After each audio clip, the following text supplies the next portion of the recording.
Hi, everyone. Thanks for having us. My name's Lauren Fletcher, and I'm presenting today on behalf of the Brown Library Health Sciences Evidence Synthesis Service team, which includes myself, and then you'll see other people's names up on here, but they are Hillary Kraus, Kelsey Sawyer, and Laura Haygood, and that rounds out our team.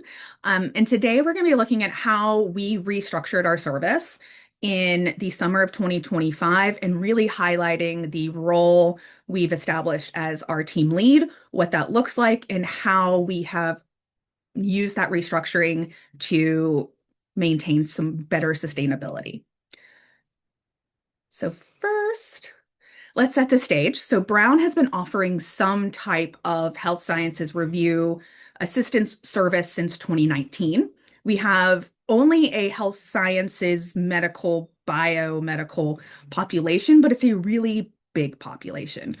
We have groups from undergraduate to graduate students, PhD, MD. We have a School of Public Health, and we also partner with 7 area hospitals, so clinicians from res interns all the way to attendings. And then we also partner with a large group of research organizations that work through Brown. Our service, since its inception in 2019, has only ever had a staff of 3 to 4 librarians actively working on evidence synthesis. No one had a only evidence synthesis job title. It was evidence synthesis work incorporated with traditional liaison roles. The service on average gets 54 requests per year between 3 to 4 librarians. So we are incredibly heavy in evidence synthesis and continually have increased numbers of requests. Throughout the expanse of the service, it's had ad hoc leadership. There was no one formally in charge. There was no formal true organization, statistics keeping, or project tracking. It was very ad hoc and very reactive. And departmental turnover highlighted really big areas of weakness. At one point, we went down to only 2 people that were able to actively work on the service, and then brought 2 new people in. And so we really realized we needed to take a step back and evaluate what is working and what's not working. And in that, these were some of our major restructure priorities. That was, we wanted to have better integrated tools.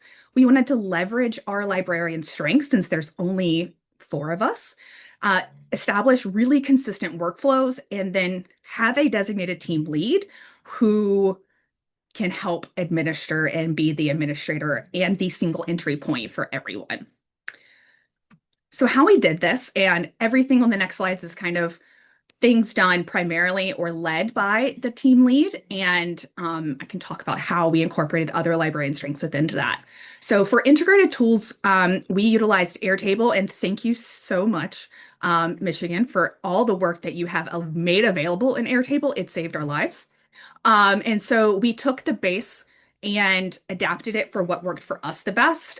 So developing tables for request types, what explicit data categories and parameters we wanted to do. We wanted to ensure that our tracking system worked with our request forms that we updated, and we really wanted to develop some type of librarian time tracking because we needed to be able to show how much time we sit on evidence synthesis.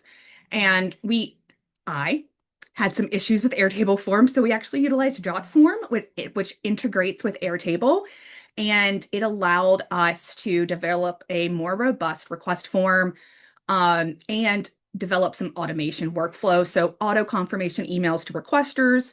We got an auto notification to our lib answers queue because we have some dual reporting, but everything auto populated for us.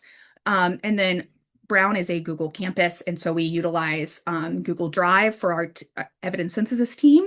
And so we restructured our drive. We developed standardized resources for all of our evidence synthesis team to use. So communication templates, protocol templates, methods library, a Brown branded search documentation sheet, and importantly, which we'll talk later, is the intake consultation worksheet. Our next thing is we really wanted to be able to have consistent workflows. That way, if staffing changes or family emergencies or life happened, people could jump in different ways, and the librarians knew what to expect, what was coming up, and our patrons, our requesters knew what to expect.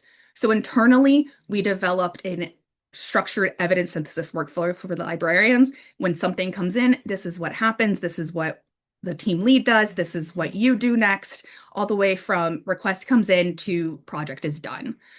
Same thing with any undergraduate student EvSynth, what we've been working through. We have a separate research consultation workflow to separate out what was evidence synthesis from more student project. We developed librarian time tracking procedures and how to track our projects throughout the process better from submission to publication. We also developed a evidence synthesis service team meeting for the 4 of us. So we meet twice a month where we share initially where we stand in our current evidence synthesis projects. Where are we? Are we moving towards data extraction or other things? We share where our wait list is standing, what those projects look like, the estimated time it would take for each librarian to take on a new review. We share previous searches that might relate to that next review or a review coming up that we've made before. And sharing resources, tools, news within the evidence synthesis world, and a time to ask each other questions and share patron questions, share search questions.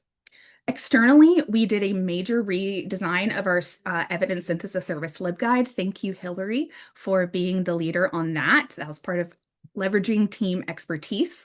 We developed our own review methodology LibGuide to help those just kind of get a general understanding of each section. We clarified service policies and eligibility, especially on our guide. Our guide clarified our tiers of service, what expected acknowledgement we had wanted from that, the time requirement for each tier, and service parameters, what the librarian would do in those. We standardized the movement through the service, and then we standardized approaches by librarian. So every librarian takes on a project exactly the same way. And then finally, our biggest development, the newest thing that we've been doing and playing with, is having a single entry point for every single request that comes through. We call this the ESS intake consultation. Those are led by the team lead, myself. And so in this consultation, I send a welcome to our ESS, welcome to our service. This is, we need to have a meeting where we're going to talk about your project, our service, what we can do for you, what we don't do for you, how your project requirements align with our capacity and our timeline. I do make automated scheduling, and I have a template email, so I don't have to think through new things when I send this email. I tell them in the email that I'm going to define the librarian role, expectations, what they should do, what we do. We look at service timeline. We are always on a wait list, as you can imagine, with 50 plus requests generally a year. And so with our team meetings, we're able to constantly keep a very realistic timeline for when a new librarian will be able to work with them. And I communicate that very openly. It might be 4 months until a librarian is available, and how that works with their project. Then we spend a lot of time working on review scope. We use a template worksheet that guides the team through question refinement, what type of review specifically might be best, whether that's a scoping or a systematic. If it's a systematic, would something mixed methods or diagnostic test accuracy be more explicit, be better? Then we go through and look at their major areas. We PICO or PCC or PEO their question, and we look at inclusion criteria. Where are areas you might want to consider being more explicit? We do a preliminary database selection of these are probably the databases you'll need. These are where the librarians will make their extra decisions. And primarily at the end of this day, they are left with a jumpstart. We get a lot of novice evidence synthesis researchers who aren't super familiar with how things are supposed to go methodologically and what goes into things. So this gives them that start. At the end of the session, they have a planned out kind of worksheet thinking about what areas of inclusion, exclusion I need to really consider. They are given a protocol template and links to how to do that template, where to put your protocol, if it's OSF or Prospero. They have links to the best suitable methodology. And we clearly state, we will not do meta-analysis. You need to find a statistician. If you're doing a systematic review, you need to think ahead to some other things. And that worksheet stays with them throughout the service. So the goal is when the librarian, who may not be myself, takes on that review, they have this worksheet too that has seed articles. It has all this information. I ask the team to update it with all this information in their wait time, work on their protocol in this wait time. So that way, when they get a librarian, they're better equipped to handle any questions. The librarian may be able to come into the team, working with the team with a very basic preliminary search ahead of time. And so it's done really well. This has just been our pilot year. So in this year, we've seen some things that have worked, some things that have not worked so well. And so service-wise, we all will be transitioning everything to Airtable, streamlining some of that configuration. We went to a 3-tier service and we are eliminating one of those tiers. So just like the presentation before, we're realizing 2-tier is our best. And we are removing one team member from doing full searches and focusing that person on doing presses and helping with translations, because that is a better use of their expertise. We've gotten really positive feedback from review teams of the new service style, the intake workflow. It has been particularly beneficial for less experienced researchers.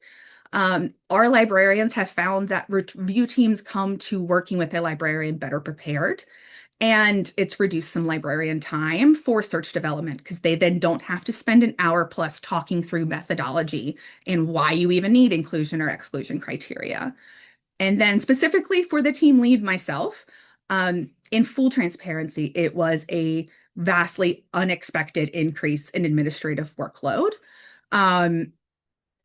That has made me reevaluate my own time management strategies and working and developing better options for myself to handle that.